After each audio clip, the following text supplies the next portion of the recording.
അതുകൊണ്ടാണ് എന്നാലും നമ്മളൊക്കെ എത്ര വലുതായാലും നമ്മളുടെ നമ്മളൊക്കെ നമ്മുടെ ഉമ്മാക്ക് ചെറിയ കുട്ടികളാണ്.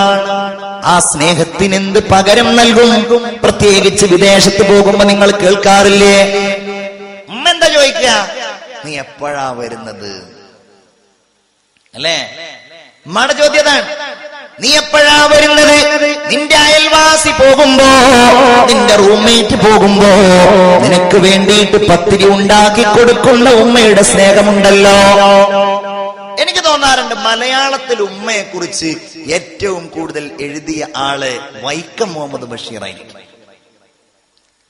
വൈക്കം മുഹമ്മദ് ബഷീറിന്റെ പാത്തുമ്മയുടെ ആട് പരീക്ഷക്ക് എഴുതി വിജയിച്ചോരെ ഞാൻ ചോദിക്കണില്ല, പരീക്ഷ എഴുതിയവരെന്ന് കൈപ്പൊക്കിക്കേ. പാത്തുമ്മയുടെ ആട് പരീക്ഷ എഴുതിയവരെന്ന് കൈപ്പൊക്കിക്കേ. ഒരാളെ പാത്തുമ്മയുടെ ആട് പരീക്ഷക്ക് എഴുതിയിട്ടുള്ളൂ, രണ്ടാളായി. ഉണ്ട്, ഇഷ്ടം പോലെ ആൾക്കാരുണ്ട്, എന്നാലും കുറവാട്ടോ. ഒക്കെ ഇംഗ്ലീഷ് മീഡിയം തോന്നുന്നുണ്ടല്ലേ? അതോ 10 എത്തര് ജൈനമ്പന്നെ വിസ വന്ന് പോകലാണോ? അള്ളാഹു സലാമത്താക്കുമാറാവട്ടെ. പാത്തുമ്മയുടെ ആട് ഇപ്പൊ ഉണ്ടോ? ഇപ്പൊ 10ലുണ്ടോ? അത് മക്കളെ 10ാം ക്ലാസ്സിലുള്ള ഉണ്ടോ? ഇപ്പൊ 10ലുണ്ടോ? അത് ഇല്ല, ഇപ്പൊ 10ലില്ല. പാത്തുമ്മയുടെ ആടിലാണ് ഉമ്മയെ കുറിച്ച് രസകരമായിട്ട് ബഷീർ എഴുതിയിട്ടുള്ളത്. ബഷീർ ഇങ്ങനെ എഴുതുന്നുണ്ട്. ഒരിക്കൽ ബഷീർ ഇങ്ങനെ ഒരിക്കൽ വീട്ടിലിങ്ങനെ ഇരിക്കുന്ന സമയത്ത് ഉമ്മ ഇങ്ങനെ വന്നു, മോനെ ഒരു 5 രൂപ വേണം. അപ്പൊ ബഷീർ വേഗം 5 രൂപ എടുത്തു കൊടുത്തു. ഉമ്മ കരഞ്ഞു. അപ്പൊ ബഷീർ കരുതി 5 രൂപ ഞാൻ കൊടുത്തതിന്റെ സന്തോഷം കൊണ്ട് കരയാണ്. ഉമ്മ എന്തിനാ കരയുന്നത്?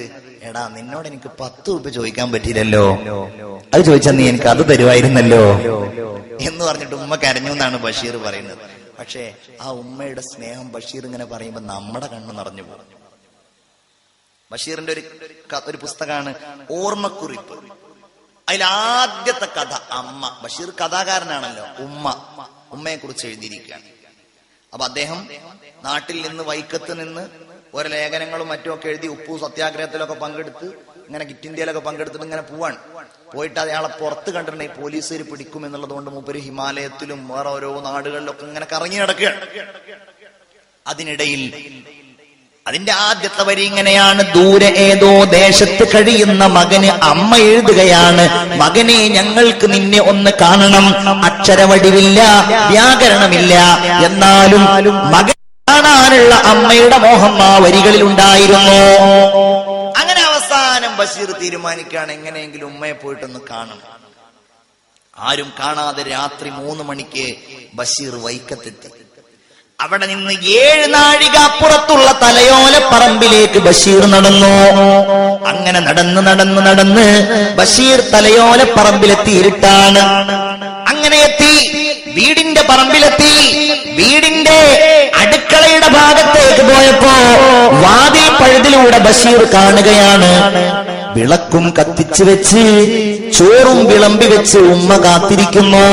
ബഷീർ വാതിലിൽ മുട്ടി. ഉമ്മ വാതിൽ തുറന്നു. വെള്ളം കൊടുത്തു പറഞ്ഞു, മോനെ കൈ കഴുക്. മകൻ കൈ കഴുകി. ചോറിങ്ങനെ കഴിക്കുമ്പോ ഉമ്മയോട് ബഷീർ ചോദിച്ചു, ഉമ്മ, ഞാൻ ഇന്ന് വരുമെന്ന് എങ്ങനെയാ നിങ്ങൾ അറിഞ്ഞത്? മോനെ, ഞാൻ ഇന്ന് വരുമെന്ന് കരുതിയിട്ട് ഓരോ ദിവസവും ഇതുപോലെ ഭക്ഷണം വിളമ്പി വെച്ച് നിനക്ക് ഞാൻ കാത്തിരിക്കാറുണ്ട്. ചിന്തിച്ചു നോക്കൂ, അനുഭവമാണ്. ദാറുൽ ഹുദയിൽ ഞാൻ പോകുന്നത് 10ാമത്തെ വയസ്സിലാണ്. അങ്ങനെ 12 കൊല്ലം ദാറുൽ ഹുദയിൽ നിങ്ങളുടെ പരിസരത്തുണ്ടല്ലോ, മലബാർ ചട്ടഞ്ചാലുണ്ടല്ലോ, ദാറുൽ ഹുദയുടെ സ്ഥാപനങ്ങളായ ബഹുമാനപ്പെട്ട മാലിക് ദീനാർ കോളേജ് ഉണ്ടല്ലോ. എന്നതുപോലെ ദാറുൽ ഹുദയിൽ ഞങ്ങൾ പോകുന്നത് 12 കൊല്ലം അവിടെ പഠിച്ചു. ഇടക്കിടക്ക് ഉമ്മയുടെ അടുക്കൽ വന്ന് പറയും, ഉമ്മ ഞാൻ പോരാണ്. പക്ഷെ ഉമ്മ ഒരിക്കലും സമ്മതിക്കാറില്ല. ഓരോ മാസം ഞാൻ ലീവിന് വരുമ്പോഴും എന്റെ ഉമ്മ എനിക്ക് വേണ്ടി വെള്ളമൊലിച്ച ഒരു മിഠായി തരും, ഉറുമ്പരിച്ച ഒരു ഹലുവയുടെ കഷ്ണം തരും. വീട്ടിലേതെങ്കിലും വിരുന്നുകാര് വരുമ്പോ അത് ഉമ്മ നമുക്ക് വേണ്ടി എടുത്തു വെച്ചതാണ്. അതാണ് ഉമ്മയുടെ സ്നേഹം. സ്നേഹക്കാവാണ് ഉമ്മ, സഹനക്കടലാണ്.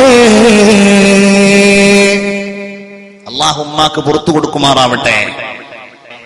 അല്ലാഹുവിന്റെ റസൂല് പറയാണ്, ദഅവത്തുൽ വാലിദത്തി അസ്റഉൽ ഇജാബ. ഉമ്മയുടെ ദുആ വേഗത്തിൽ ഉത്തരം കിട്ടുന്ന ദുആയാണ്. കാരണം ഹിയ അർഹമു മിനൽ അബി, വാപ്പയേക്കാൾ കരുണാവാരിധിയാണ് ഉമ്മ എന്ന് മുഹമ്മദ് മുസ്തഫ. ശരിയല്ലേ? നിങ്ങളാണോ നിങ്ങളുടെ ഭാര്യയാണോ നിങ്ങളുടെ മക്കളോട് വലിയ കാരുണ്യം കാണിക്കുക? ചിന്തിച്ചു നോക്കൂ. ഉദാഹരണം, ഒരു ജ്യേഷ്ഠനും ഒരു അനുജനും ഉണ്ട്. അനുജൻ ഗൾഫിലൊക്കെ പോയി അത്യാവശ്യം സൗകര്യമുണ്ട്. അപ്പൊ പറഞ്ഞ എല്ലാ ഉദാഹരണങ്ങളും അനുജൻ ഗൾഫിൽ പോയിട്ടാണ് ഉഷാറായി തോന്നുന്നുണ്ട്. ഏതായാലും അനുജൻ ഗൾഫിലൊക്കെ പോയിട്ട് വളരെ ഉഷാറായി. ജ്യേഷ്ഠ ഇവിടെ ഇങ്ങനെ നടക്കുകയാണ്. വിസക്ക് 1-2 കൊടുത്തു നോക്കി, എവിടെയും ശരിയായില്ല. വീട്ടിലേക്ക് ഇങ്ങനെ കയറി വരുമ്പോ ഉണ്ടാവും വാപ്പ അവിടെ ഇങ്ങനെ ഇരിക്കുന്നു. അപ്പൊ ഇങ്ങനെ കയറി വരുമ്പോ കടയിൽ കച്ചവടമൊക്കെ നടക്കുന്നില്ലേ? അപ്പൊ കളിയൊക്കെയാണ്. കാരണം കടയിലൊക്കെ ഉച്ചവരെ ഇങ്ങനെ നടന്ന് ചോറ് വയ്ക്കാൻ വേണ്ടി വീട്ടിലേക്ക് ഇങ്ങനെ വരികയാണ്. അങ്ങനെ ചെയ്യണോനെ മണ്ടക്കൊന്ന് കൊടുക്കണം, അത് വേറെ കാര്യം. അങ്ങനെ അങ്ങോട്ട് ചീത്തോടും, ഇങ്ങനെ നടന്നോ. ഇവിടേക്ക് എങ്ങനെ ഭാഷ എനിക്കറിയില്ല, ഞങ്ങളുടെയൊക്കെ നാട്ടിലുള്ള ഭാഷയാണ്. ഇങ്ങനെ നടന്നോ, എന്താടാ നീ ഇങ്ങനെ നടന്നിട്ട്? നിന്റെ അനുജൻ കണ്ടോ പോയിട്ട് എന്തൊക്കെയാണ് അവന് കഴിഞ്ഞ മാസം 5000 രൂപ അയച്ചെന്ന്. വാപ്പാക്ക് ഇനി വല്ലതും വേണമെങ്കിൽ വീണ്ടും എന്നോട് പറയാൻ പറഞ്ഞിരിക്കുകയാണ്. നീ ഇതുവരെ എനിക്കൊരു 10 രൂപ തന്നിട്ടുണ്ടോ? ചീത്ത അങ്ങോട്ട് പറഞ്ഞ് അവനെ ഒലുമ്പുക എന്ന് പറയും. ആകെ അവനെ അങ്ങോട്ട് വേദനിപ്പിച്ച് അവൻ കരയണോ കരയണ്ടേ അഭിപ്രായ വ്യത്യാസത്തിലിരുന്നു. ഏതായാലും ഉമ്മ ചോറോടെ വിളമ്പി വെച്ചിട്ടുണ്ട്. ഇങ്ങനെ വിളമ്പി അതിങ്ങനെ കഴിക്കുമ്പോണ്ടാവും ഉമ്മ ഇങ്ങനെ നോക്കുന്നു. അവൻ കരയുന്നുണ്ടോ? നിന്റെ ഇടക്ക് പറയും, ഉമ്മ സാരല്ലടാ, വാപ്പ സങ്കടം കൊണ്ട് പറഞ്ഞതല്ലേ എന്ന്. നമ്മൾ കരയണത് ഉമ്മാക്ക് സങ്കടമാണ്. ഉമ്മ കരയണതോ നമുക്കൊട്ട് സങ്കടമല്ല. ഉമ്മാന്റെ കണ്ണീര് നമ്മൾ കാരണത്താൽ വീണാൽ ഗുണം ഉണ്ടാവില്ല. ഉമ്മ കാരുണ്യവതിയാണ്. ഹിയ അർഹമു മിനൽ അബീ. അല്ലാഹുവിന്റെ റസൂൽ സല്ലല്ലാഹു അലൈഹി വസല്ലമ തങ്ങൾ ഒരു സംഭവം പറഞ്ഞുവല്ലോ. ഇസ്രായീൽ അലൈഹിസ്സലാം ഏറ്റവും കൂടുതൽ റൂഹ് പിടിക്കുമ്പോൾ വേദനിച്ചത് നൂഹ് നബി അലൈഹിസ്സലാമിന്റെ കാലത്ത് വെള്ളപ്പൊക്കമുണ്ടായപ്പോ ആളുകളൊക്കെ ആ വെള്ളപ്പൊക്കത്തിൽ നിന്ന് രക്ഷപ്പെടാൻ വേണ്ടി ഓടുകയാണ്. ഒരു കുഞ്ഞുമായിട്ട് ആ കുഞ്ഞിന്റെ ഉമ്മയോട് വെള്ളം ഇങ്ങനെ പൊങ്ങി വരികയാണ്. വെള്ളം ഇങ്ങനെ വന്ന് ആ ഉമ്മ ഒരു മലയുടെ മുകളിലേക്ക് കയറി. വെള്ളം വീണ്ടും കുതിച്ചു വരികയാണ്. തിരമാലകൾ ഇങ്ങനെ വരികയാണ്. അവസാനം ആ പർവ്വതത്തിന്റെ ഉച്ചിയിലെത്തി. ആ ഉമ്മ ആ കുഞ്ഞിനെ ഇങ്ങനെ മുകളിലേക്ക് പിടിച്ചു. വെള്ളം വീണ്ടും കയറി. അങ്ങനെ കയറി കഴുത്ത് വരെ മൂക്ക് വരെ അവസാനം ആ ഉമ്മയെ മുങ്ങിപ്പോകുന്നത് വരെ ആ കുഞ്ഞിനെ ഇങ്ങനെ പിടിച്ച ആ മരണമാണ് റൂഹ് പിടിക്കുമ്പോൾ അസ്രായേലിനെ ഏറ്റവും കൂടുതൽ വേദനിപ്പിച്ചതെന്ന് താരീഖിന്റെ കിതാബുകളിൽ തഫ്സീറുകളിൽ നമുക്ക് കാണുവാൻ കഴിയും. വിടൂല. ഞാൻ പോയാലും എന്റെ ജീവൻ പോയാലും എന്റെ കുഞ്ഞിനൊന്നും സംഭവിക്കരുതെന്ന് നമ്മൾ എത്ര വലുതായാലും മോഹിക്കുന്ന ആ ഉമ്മയുണ്ടല്ലോ. മാമിൻ റജുലിൻ യൻദുറു ഇലാ ഉമ്മിഹി നളറ റഹ്മത്തില്ലാഹ്. ഉമ്മയെ കാരുണ്യത്തോടെ ഒരാൾ നോക്കിയാൽ ഇല്ലാ കാനത്തു ലഹു ഹജ്ജതൻ മഖ്ബൂലതൻ മബ്റൂറ. ഏറ്റവും ഗുണം ചെയ്ത ഹജ്ജിന്റെ പ്രതിഫലം അല്ലാഹു അവർക്ക് നൽകുമെന്ന് സയ്യിദുനാ മുഹമ്മദ് മുസ്തഫ. അല്ലേ? ലോകത്ത് എവിടെ പോവാനും കാഞ്ഞങ്ങാട് നിരാഹാര സമരം ഉദ്ഘാടനം ഉണ്ട്. അപ്പൊ അതിനൊന്ന് പോവണം.